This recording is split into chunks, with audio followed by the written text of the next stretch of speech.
Good morning and welcome back to Kuala Lumpur, what I think of as the city under construction. And my short walk today has already shown me that that reputation hasn't changed. To my right here we have that huge building which has been going up for a couple of years now. And they're making steady progress with it.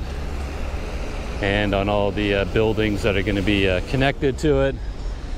In the direction I'm walking, nothing but cranes out there, building and building in Kuala Lumpur.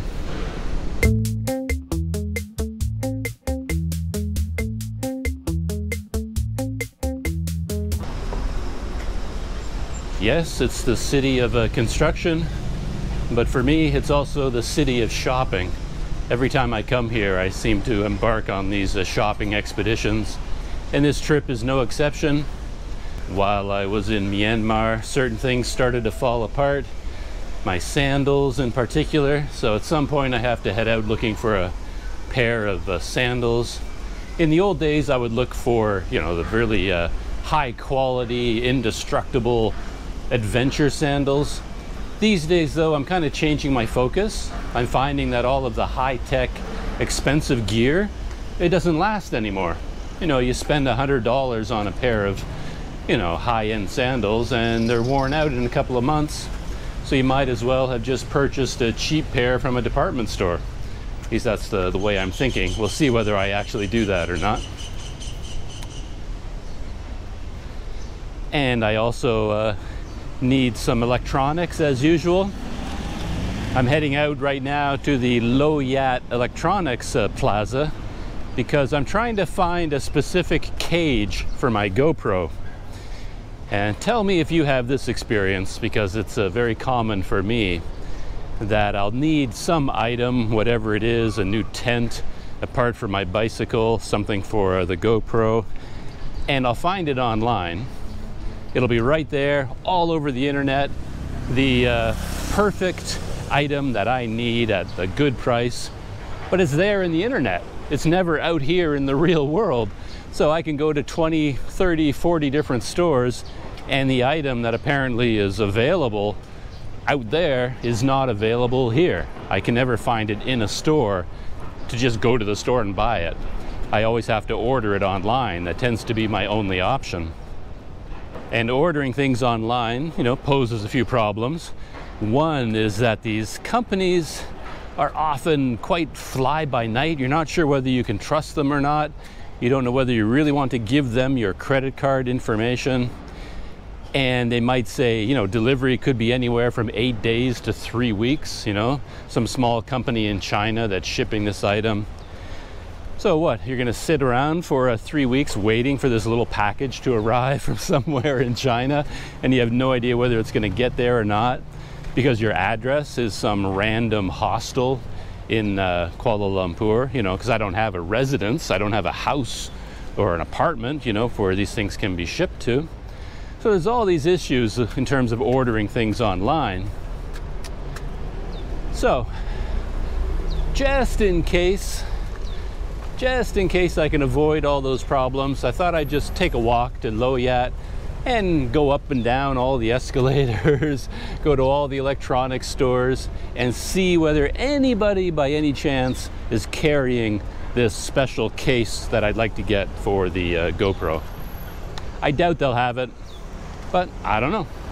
And I kind of needed to go out for a walk anyway, and the Low Yat Plaza is not that far away, so I thought I'd go for a stroll there, stretch my legs, take a look at all the construction, see how it's going, and see if I can find this GoPro cage. I thought it would also be a good time to give something of an update. My intention when I left from Myanmar, I flew from Mandalay to Bangkok to Kuala Lumpur, and I did that largely because I thought when I got here to Kuala Lumpur, I was going to get my bicycle out of storage, tune it up, get it ready, and go for a bike ride around Malaysia before moving on to somewhere new. But as soon as I left Myanmar, almost instantly I decided I wanted to go right back. And that's partially because I didn't have the opportunity to go to a lot of places there that I really should have visited. I feel like I didn't do the country justice in a lot of ways. I didn't go to enough places. I didn't learn enough about the country. I didn't do enough research about the country's history and society and culture, language, money, you know, everything. I'm not sure why that is exactly, but I think it has something to do with cameras. Whoa, noisy here, traffic and construction. When I was in Kuala Lumpur before my trip to Myanmar, that's when I should have been doing all of my research and all of my planning, but I was spending all my time researching a new camera, learning how to use it, and then just days before my trip, I bought the GoPro, and that led to several days of learning how to use the GoPro. I had a couple of defective ones at the beginning. I had to bring them back to the store, get replacements, and I spent all this time doing stuff like that, and I didn't do any research into Myanmar. Anyway, so I decided to go back. And it kind of depends on whether I can get another visa or not. I should be able to, but I'm going to apply soon, take a look at flights, and work out some of the logistics. And in the meantime, I've been spending a lot of time here in Kuala Lumpur reading about Myanmar, all the reading I should have done before my first trip. And it's been fascinating. This construction site was just getting underway when I was here last time, but it looks like they're making some progress. We've got a lot more cranes here. Looks like they're digging out the foundations. And there's a classic skyline for Kuala Lumpur, the city under construction, or the city of construction. Got the giant P&B building over there, and all these cranes putting up new buildings right here.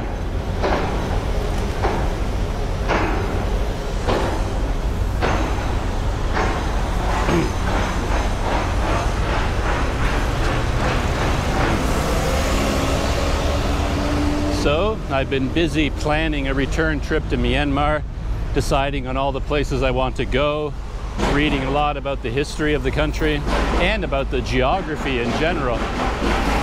Oh. Man, oh man.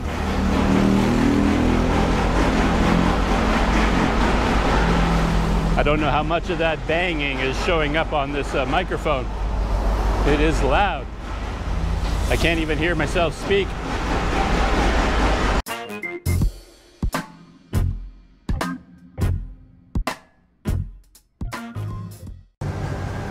Day 2 in Kuala Lumpur with my Rode Wireless Go microphone, and playing around with the settings. I have it set to a different type of microphone now, the Standard Plus, which gives me a 20 decibel boost. Let's see how that sounds. I'm walking pretty fast here because I'm on my way to meet a subscriber to my YouTube channel, a woman who came down from Penang. And we're going to meet up at Pasar Seni station and go out for lunch. She's not a YouTuber, so I don't think I will turn the camera on her. I won't torment her and make her talk into my GoPro. But you never know. She might be interested in that, and I can show you the lunch that we're going to have. But in an odd twist, I'm actually running a little bit late. Technology problems before I went out the door delayed me by a few minutes. And not bad. According to my watch, I'm exactly 45 seconds late. And my being on time is usually much earlier than other people being on time.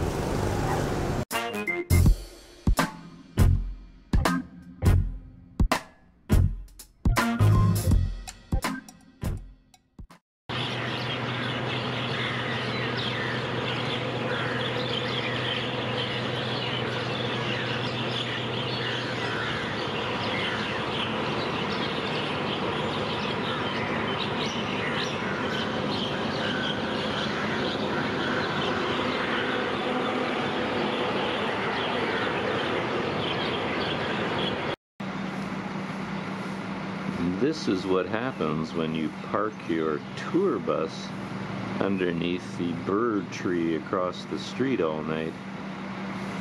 The birds make a mess of your lovely tourist bus. Am I looking at the right place? I'm looking in the lens over there, so I guess that's the right place. Let's check and find out. Today is likely going to be a shopping day for me. I'm looking for a new lavalier microphone to go along with my Rode Wireless Go. I talked a little bit about the Rode Wireless Go the other day, and I told you that it comes in two parts.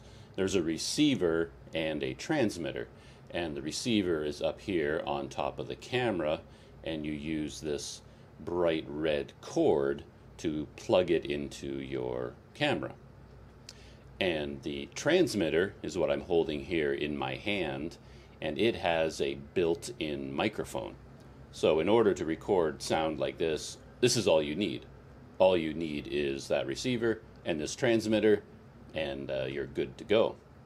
This is my Boya BY-M1 lavalier microphone, and it has a plug. And the Rode Wireless Go actually has an input jack for a microphone in addition to its own microphone. I'll show you what that looks like. This is the Rode Wireless Go transmitter. And if you look at the front of the unit, you can see a round circle with a grill on the top. And that is the built-in microphone. And beside it is an opening, and that is the audio, that is the jack for plugging in the microphone. Okay, I've got the lavalier mic clipped to my shirt here. As you can see, it's a lot smaller, a lot less obtrusive, and normally the cord would be running underneath my shirt, so you wouldn't see the cord. And then you take the jack from your lavalier mic and plug it into the Rode. Let's see if it automatically switches to the lavalier mic.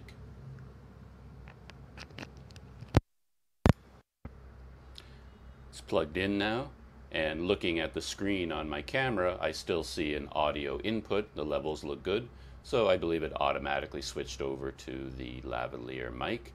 And now with this cord attached to the Wireless Go, I can put this anywhere I want. You know, I can put it in my pocket, put it on my belt, you know, I could dangle it from my ear, I can do whatever I want with this unit. So you'd think I would be a very happy person with my new microphone and I'm ready to go. But, there's always a but there's a problem, and here is the problem with the BY-M1 microphone. This is the cord, here's the cord, here's the cord, keeps going and going. Here's the rest of the cord, and then here's the battery compartment. So basically I have to take all of this, wrap it up and wrap it up and wrap it up and wrap it up, put it together with the Wireless Go transmitter, get it all into a great big bundle like this, and then stick all of that into my pocket. Which you can do. It works. I've done it for a few days, but look at that. It's a real mess. It's way too much wire. This is designed for like a studio situation where someone is sitting on a chair, you know, 20 feet away from the camera, and the cord runs all the way back to the camera or something like that. I don't need this much cord. And then when you put it in your pocket, it gets tangled up, and you pull it out, and it's a big mess. So what I want to do is find a lavalier mic with maybe 1 meter of cord, just enough to reach from my shirt down to my belt, and that's all I need. And that's my mission for today. Go to a camera store and see what's available. So I probably won't have footage from inside the store, but if I buy a microphone, I will show it to you later on. Time to go out into the MRT.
At Surian MRT station, and this is where Camera Valley is located. It's kind of an online camera store, but they also have a retail outlet here.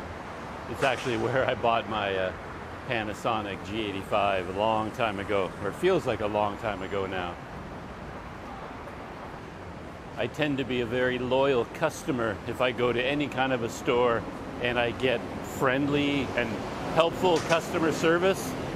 And that's very rare sometimes if you're dealing with cameras and electronics and that kind of thing. But the people here at Camera Valley were, you know, very helpful, and they have a good selection of products.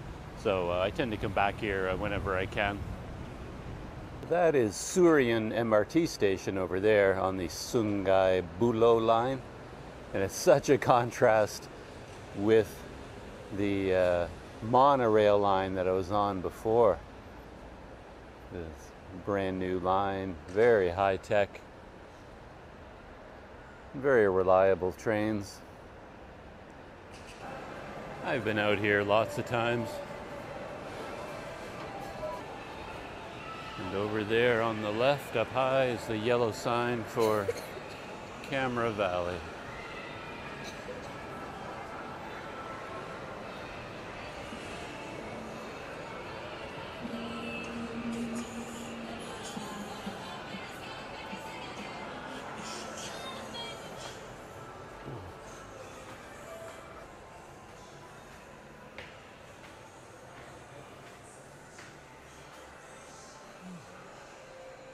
Testing the Saramonic microphone. At least it's sending a signal into the camera, which is all right. So now I've got the Saramonic plugged in, clipped to my t-shirt, and I am free with wireless. It's nice to have the wireless. I really like it. Yeah, I think it's got a louder signal. Like I can see that on the red, it's clipping a lot more. Just my normal voice. So I think it's a hotter. Success, I guess, with my hunt for a new lavalier microphone. I didn't film anything inside the store. And my main guy there, unfortunately, was very busy. He had another customer when I walked in. And this customer was a real heavy hitter. He was buying stacks and stacks of camera gear, tripods and Sony lenses and maybe Sony bodies, a whole pile of stuff. So my main guy was busy with a better customer. I'm a good customer in that I always come back, but I buy small little things here and there. So we had to help this other customer first. I'm trying to get across this street. For whatever reason, this street is always busy. Traffic coming in off the highway from like 3 different directions.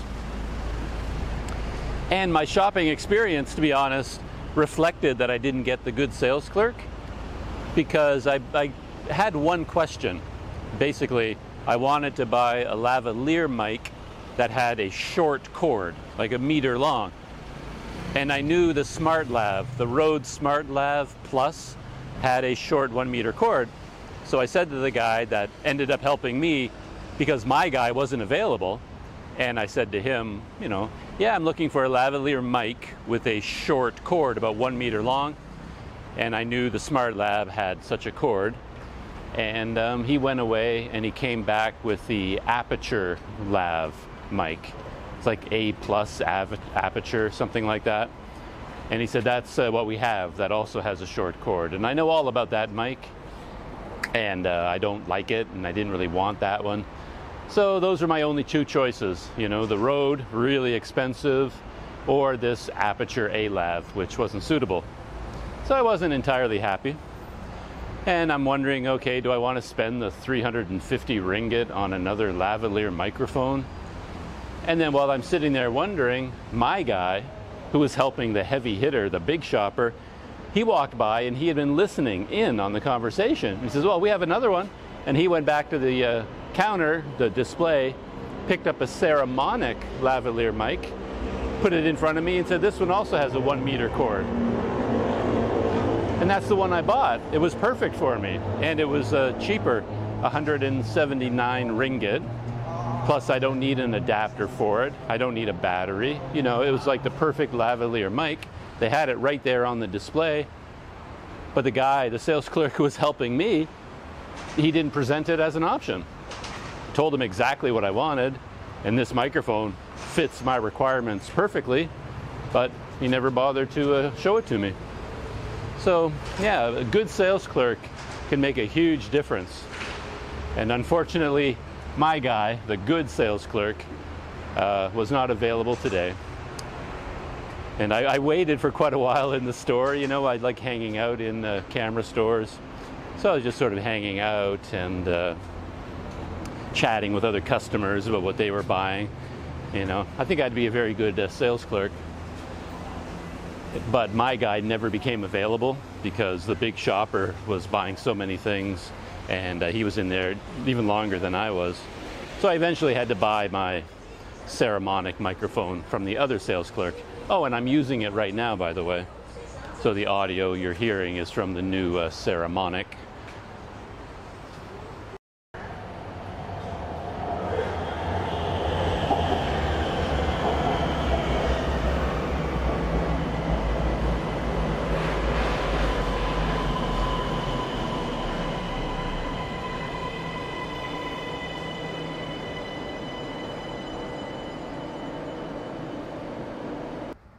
Well, I'm back in my room at the hostel. Not a very exciting adventure, I guess, but it was something I needed to do today. I needed that new microphone, and I bought it.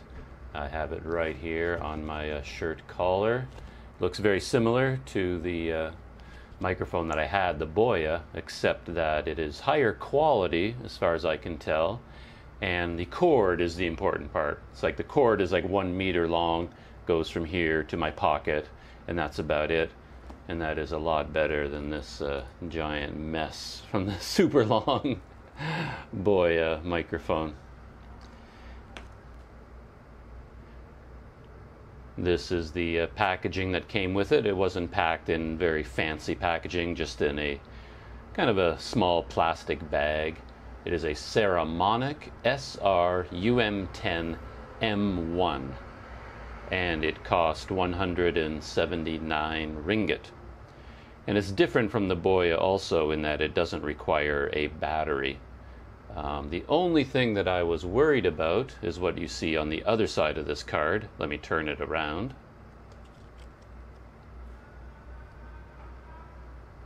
And there you can see that it says, this lavalier microphone is used with the Saramonic UW mic TX9 transmitters.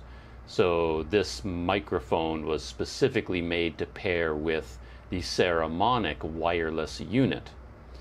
I tried to find out from the sales clerks what that meant. Like, okay, does that mean it's optimized for the Saramonic and that means it won't work very well with anything else? You know, like it won't work well with the Rode wireless transmitter or plug directly into the camera? But they didn't really know, but they basically said, nah, it doesn't matter. You know, they just want to sell their own products. So they say that, you know, it's best for a Saramonic transmitter, but if you have a Rode wireless transmitter, that, you know, it'll work fine with that too. And while I was at the camera store, I did hear some exciting news. A man came in and he was asking for the Canon G7X Mark III, the new high-end compact camera coming from Canon, and apparently it's being released this month, but they don't have any stock here in Malaysia yet. And at Camera Valley they said you could order it and they would have it by the end of August. So if you happen to have a spare, I don't know what it costs, $700-800 lying around, you can get your new G7X Mark III. And the key thing about that camera is it's like the G7X Mark II, except now it has a microphone jack, so you can plug a microphone directly into it. You couldn't do that with the Mark II, but with the Mark III, you could use any, you know, a wireless microphone or a lavalier microphone, something like that. The problem, though, of course, there always is a problem, is that it's a small camera compared to, say, this Panasonic. So there is no hot shoe or cold shoe mount on it.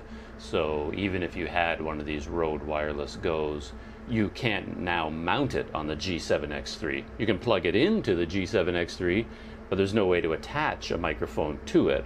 So then you'd have to buy some kind of a special cage or a bracket, just like I did with the GoPro. You know, you have to buy some more accessories and more accessories and more adapters, you know, to make all this stuff fit together. And that's just kind of what you need to do. One thing that's different about the Saramonic lavalier microphone is that the connector is a bit beefier. It's a bit bigger and thicker and longer, and that's because it has this special part at the top here which allows this to screw into a threaded mount. Most professional systems have threaded mounts so that you don't accidentally unplug the microphone by pulling on it. So you could actually screw it in and tighten it down. Of course, this little Rode is not designed for that, so even though this has a screw mount on the microphone, it can't screw into anything on the Rode. And that just means that this plug is perhaps a little bit bigger and a little bit longer than I would have liked. Kind of sticks up from the microphone a fair distance. I'd much rather have one of those small, you know, right angle connectors to keep it nice and compact. But you cannot have everything in this life. So I think that is it for my adventures for today. Just a short shopping trip to pick up my microphone, and now I'm back here, going to have a cup of coffee and settle in front of my computer and do some work there.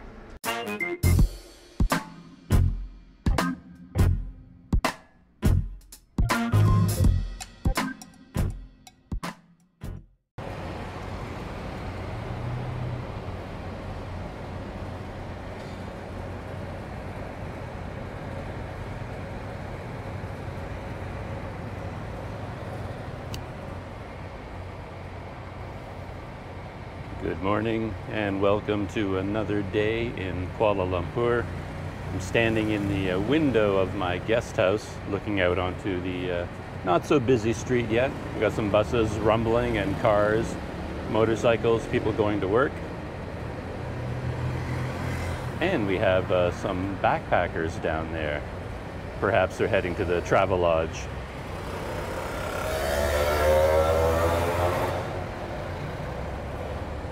There they are down there, 3 backpackers. We got the standard look with the big bag on the back and then a small knapsack on the front. I always think of them as turtles. They look like turtles to me when they have bags like that. And it kind of makes sense because the big bag has all their, you know, clothing and stuff in it, but they keep all their valuable items in the small bag so they can take it inside the bus with them, that kind of thing. And they keep it on their chest, you know, to keep it away from pickpockets and things like that. Where did they go?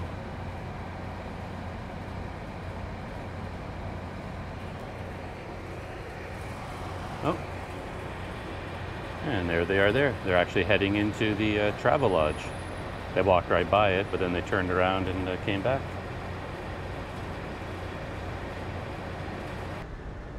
Today is beginning in a bit of an unusual way because I'm meeting a subscriber for coffee or maybe breakfast here at the somewhat famous Ali, Muthu and Hock restaurant.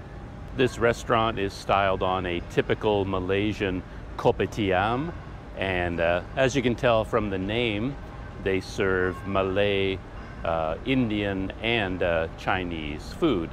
On the sign there, it actually says welcome in 3 different languages, in Malay, Tamil, and Chinese.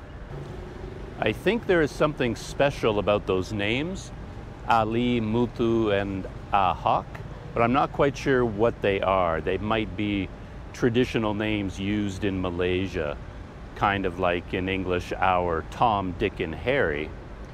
And that's an interesting perspective because I learned this morning that the founders of this restaurant chain, there are actually 3 of them. The first one was in Damansara. This was the second one. I believe it opened in 2012. and now there's a third one in Bangsar. But before they opened this chain, these three friends, I'll tell you their names, I have to look them up. I just checked, and the names of the three friends were Ernest Ong, Colin So, and Bruce Wong. And these three friends had this idea quite a few years ago to start up a restaurant where friends could meet and hang out, and they started a restaurant called Tom, Dick, and Harry, which is a very common expression in English. And to their surprise, the restaurant was very popular, and it led to founding more Tom, Dick, and Harry's, founding other restaurants. And I guess when they had the idea to establish a traditional kopitiam, they thought they'd follow the same pattern, and they chose the name, of three names, Ali, Muthu, and Hock, for this one. And I was kind of glad to find that out, because when I saw the name of this restaurant, I was kind of confused. To be honest, it doesn't seem like a great name. It doesn't roll off the tongue. It's difficult to remember. And it doesn't even sound like a restaurant. To be honest, I thought it was some kind of like a boutique place selling arts and crafts, things like that. But I guess the name makes sense when you consider the history of their other restaurants. I got here a few minutes early just so I could check the place out before my friend arrives, but it may not have been such a great idea. Got a truck here that seems to be cleaning out the sewers or something, and the smell is kind of overpowering. So all the poor people meeting for breakfast at Ali, Muthu, and Hock are probably not having a great time right now. Oh, they got a whole fleet of these trucks. There's another one in operation up here.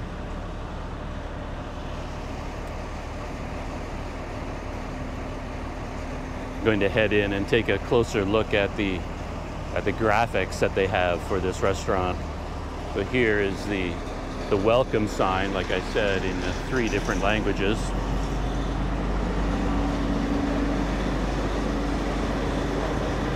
And this is their logo, I guess.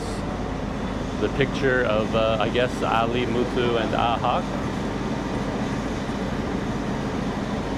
One interesting thing about this restaurant for me is that it opens at 8 o'clock in the morning, and that's kind of rare. In the old days, when I did a lot of writing in my journal first thing in the morning, I constantly found myself heading out into some city somewhere in Asia, looking for a place where I can sit down in some comfort with a table and a chair, have a cup of coffee and write in my journal as soon as I, wake up in the morning. And that was almost always impossible because everything is closed. In the Philippines, it was quite funny because I found myself at Jollibee, the huge Filipino fast food chain. And I wouldn't normally go there. It's not the most atmospheric kind of place. But, at 6, 7 o'clock in the morning, it's the only place that's open.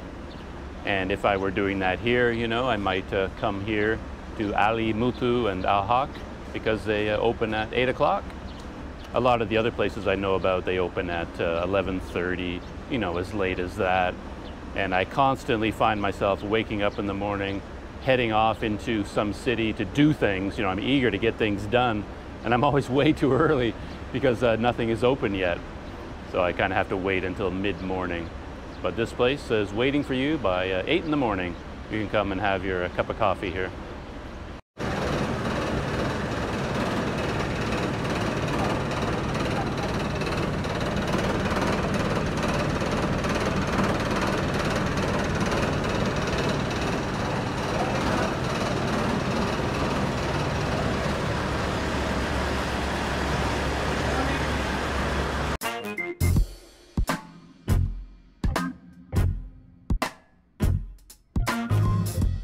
And I thought I'd actually drop by 1 or 2 of these hotels and just see how much a room costs, just in case I feel like hanging out tonight. Be kind of nice to have a place to relax and then, wake up here in the morning when the sun is out and it's nice and cool and clear and be able to wander around in the you know, for the morning before I hop on the boat going back. And guy on the bicycle gave me a courteous beep beep, let me know he's coming. Yeah, as far as hotels go, I don't really know what to expect. I'm going to go look at the Hotel Sea Lion, the one nearest the dock. You figure since it's near the dock, they would have the highest prices because, you know, they can probably get away with it. It's the first hotel you see. But I'm going to go take a look, and who knows, maybe they're quite inexpensive for one person. So this is the Hotel Sea Lion here. And when I walked by earlier, I saw that they had a full front desk with some staff sitting there. I've seen a couple of other like homestays, and they have a big sign on the door saying, you know, please call this number and we will come and all that kind of stuff. But without a SIM card, I can't call them, and they probably couldn't understand me anyway. So I'll check this place out first.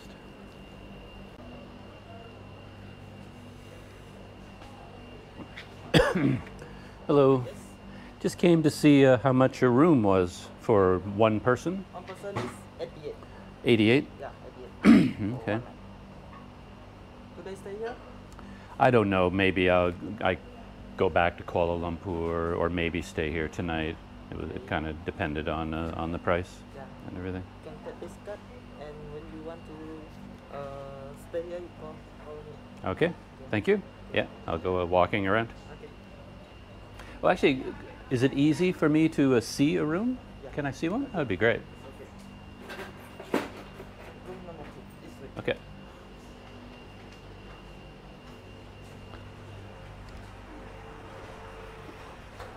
Like this. One down. Oh, okay. Yeah. So they're all kind of the same style. Yeah. Yeah, all like that. Okay. All right. Cool. Okay. Thank you. Yeah.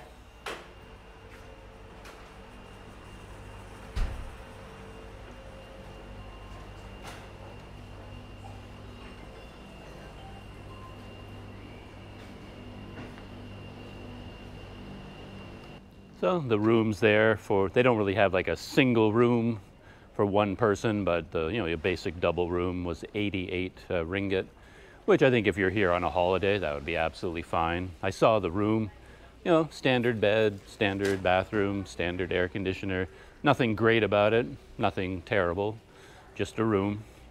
For me to pay 88 ringgit for that, it's probably not such a great deal, since I'm already paying for a room back in Kuala Lumpur, and I can do a lot more with that 88 ringgit than pay for a hotel room. I could go back to Kuala Lumpur and spend that 88 ringgit on lots and lots of good food and drink or something like that. I often talk about poor customer service. Even at this omelet restaurant place, it was a very unpleasant feeling. No one made me feel welcome. Nobody smiled. Nobody said anything. Overall, I had the feeling that by sitting down and ordering my omelet, my oyster omelet, I was annoying them. I was making them get up from their chair and put their phone away and serve me like, I have to go back to work. But at this hotel, the front desk clerk, he was very good. He was just right. Gave me the information I needed, showed me the room, and he gave me, without me asking for it, he gave me the business card from the hotel and said, well, hey, if you want to stay here, just give me a call. Our number's on the card, Yeah, very nice, very courteous, nice customer service. So I do like to give credit where credit is due, since I so often talk about the opposite. I found a sign for the Sea Lion homestay and a long stay. And one more sign that's kind of worn out, so I don't know what that is. And I guess I can head down this way, check out this homestay.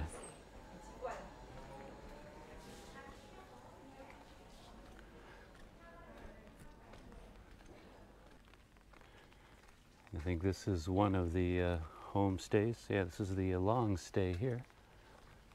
And they've taken over the Snoopy logo for their advertising.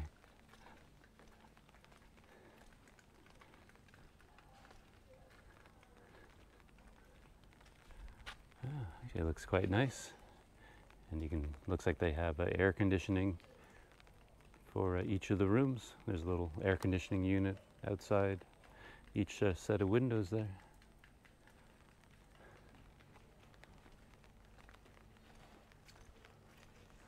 It's so quiet out here. It's kind of spooky. And there is the Sea Lion Homestay.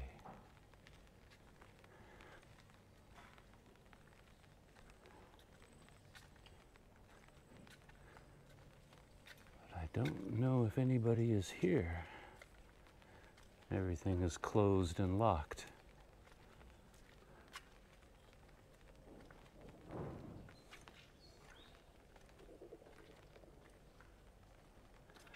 And they have quite a few rooms here. 1, 2, 3, 4, 5, 6, 7, maybe 7 on each side, 14 rooms.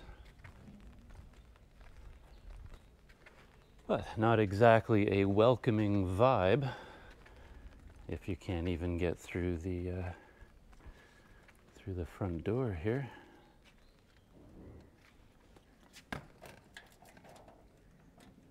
Yep. Nope, can't even go in. It's locked. So I guess it's one of these places you would have to call the owners in order to book a room and have them waiting for you when you get here. So we keep walking. Not looking good for spending the night here, unless I want to stay at the down at the dock where they have a front desk. Front desk is always nice to have at a hotel.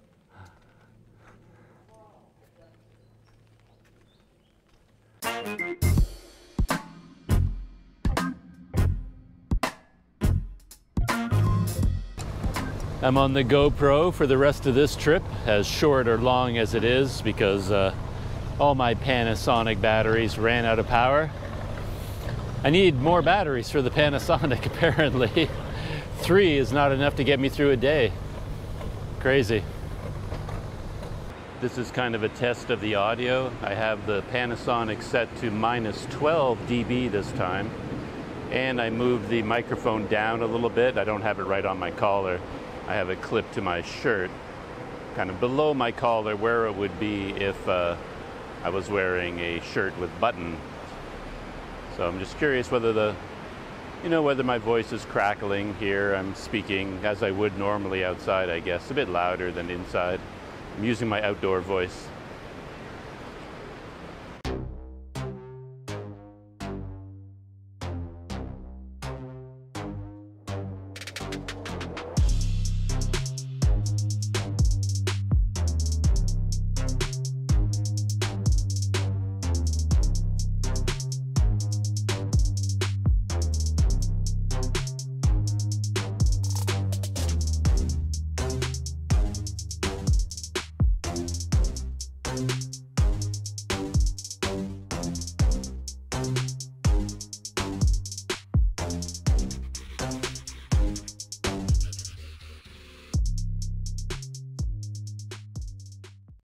Testing my Panasonic as always.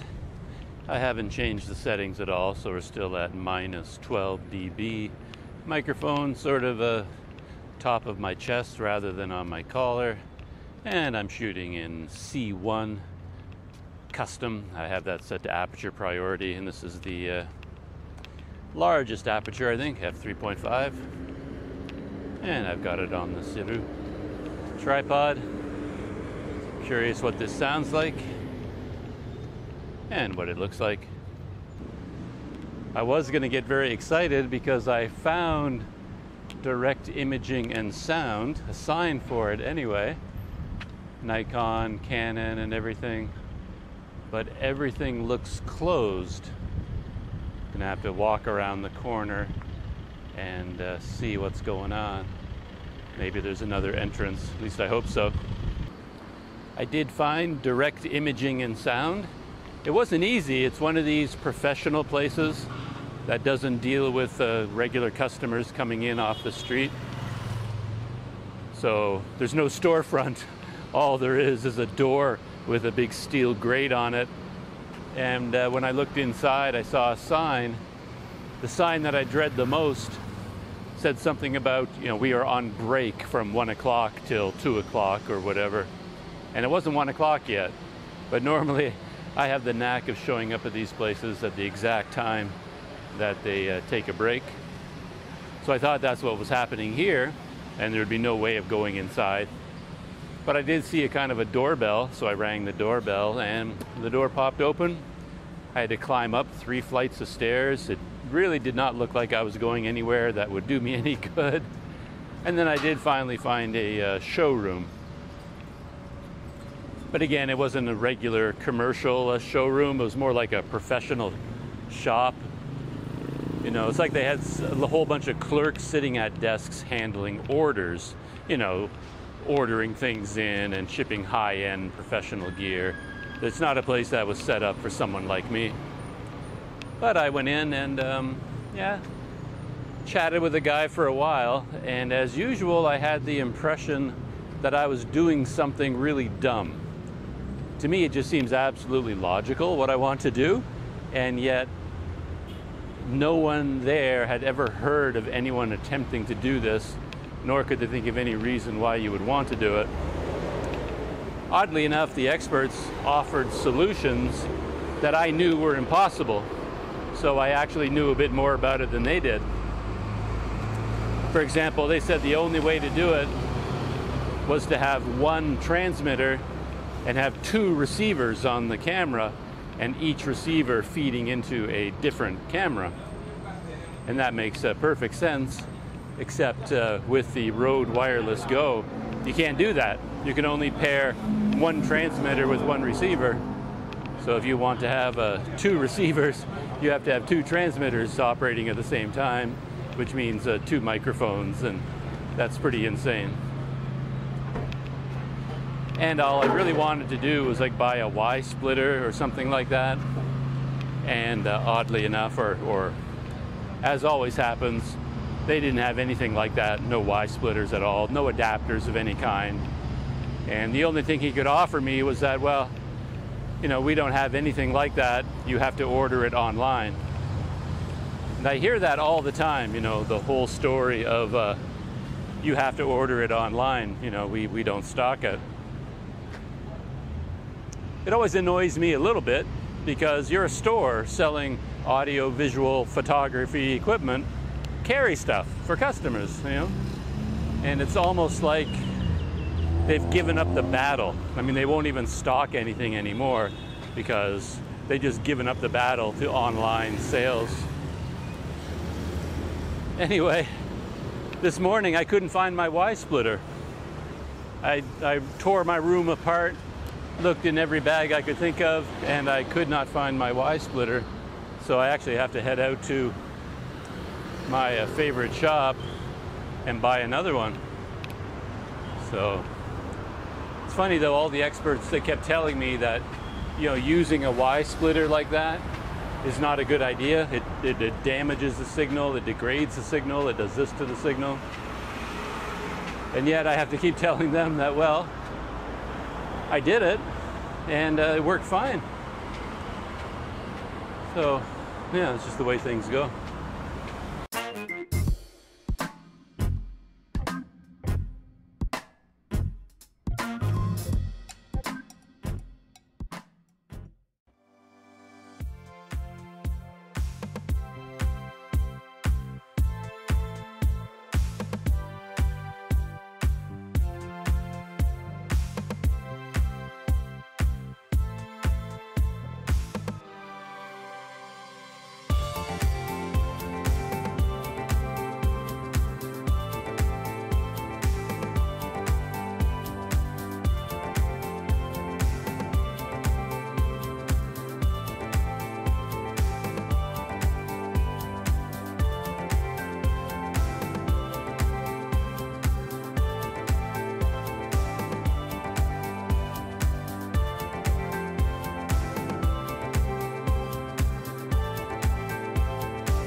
I think the master plan for the mall designers has worked, because I can't even find my way out.